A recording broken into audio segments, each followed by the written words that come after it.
So what's the sky going to give us? I have no idea. We'll just be patient and see.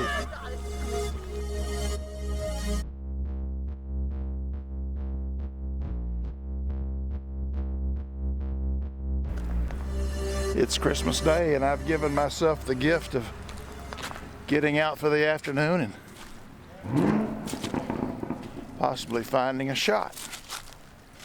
I'm back on the shores of Old Hickory Lake, just east of Nashville, and the lake water level is pretty high. And the sun is casting through some high, thin clouds, so it's not as intense as I thought it would be. But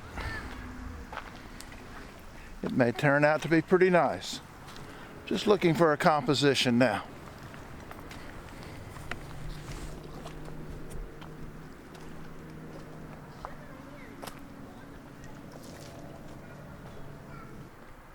We have 23 minutes until sunset, maybe 22 now.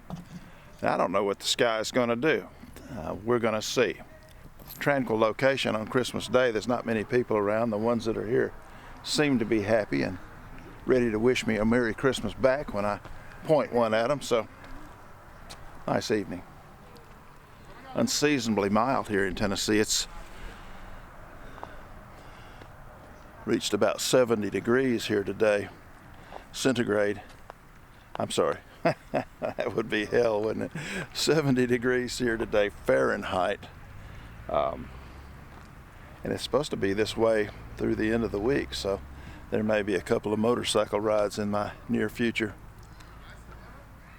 Back to wintertime next week, though. It looks like the New Year's season will be much colder, maybe 30, 40 degrees colder than it is today. Love this shoreline. Pity the water's so high. It's really changed the look with all the driftwood that's usually piled up with them on the rock formations. Okay, I'm set up looking generally west-ish. My base exposure is, for the foreground and the water, about 4 seconds. 4 seconds, 6 seconds. I've looked at both, not much difference. The sky gets about a half a second to a second. I am at aperture 16.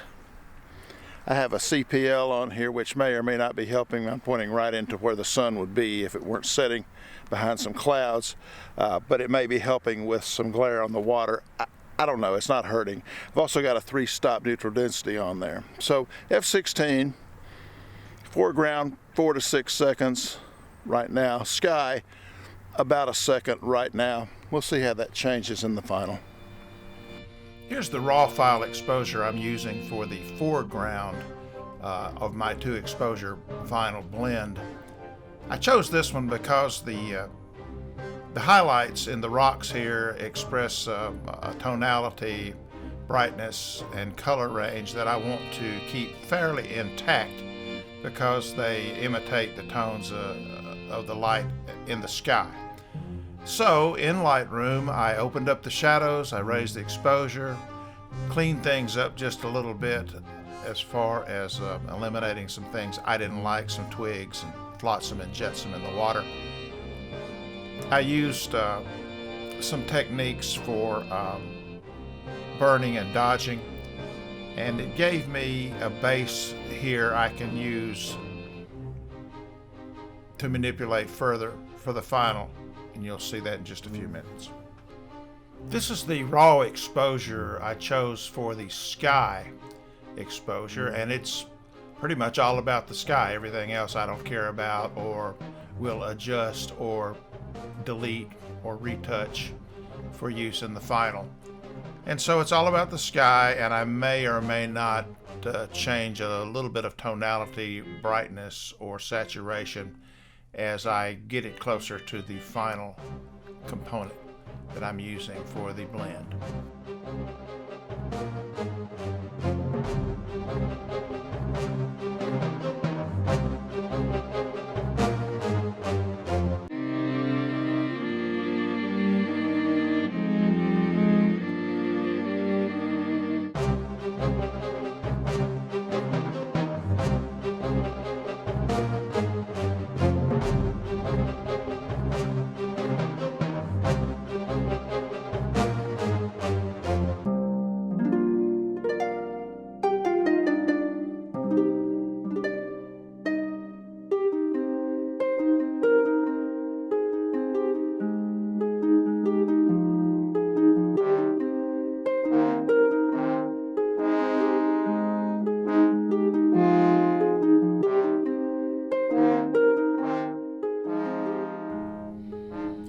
final. It's a blend of 2 exposures. I did some initial manipulation in Lightroom, and then I chose to edit as layers in Photoshop. So I opened them as 2 images in layers in one document from Lightroom into Photoshop. And then I did some masking and blending of the layers, and initially there were some gross adjustments, and then I zoomed in pretty tight to manipulate the edges around the rocks and the water and get those to blend in a perceptibly flawless, if that's what you want to call it, fashion. I was pretty pleased with the outcome. So 2 images, one based on the foreground exposure and some of the water, and another based on the sky exposure and some of the water, and imported them from Lightroom as layers into Photoshop as one document, and then using the layers and layer masks, I blended them together for this final. And I'm pretty pleased with it. A pretty good Christmas present. Hope you liked it. If you want to learn more about blending of layers, there's any number of tutorials on YouTube. I also leaned heavily on some tutorial information I actually bought from Nick Page, and he explains it as well as anyone and better than most. And he's very accessible. If you have any questions about it, you can contact him through information on the tutorial listing of information, and he's happy to help you with anything you have a challenge over. And I just suggest watching Nick's work anyway.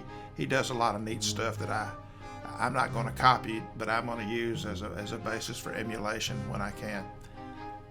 Thanks for hanging with me another Monday. Appreciate you being here.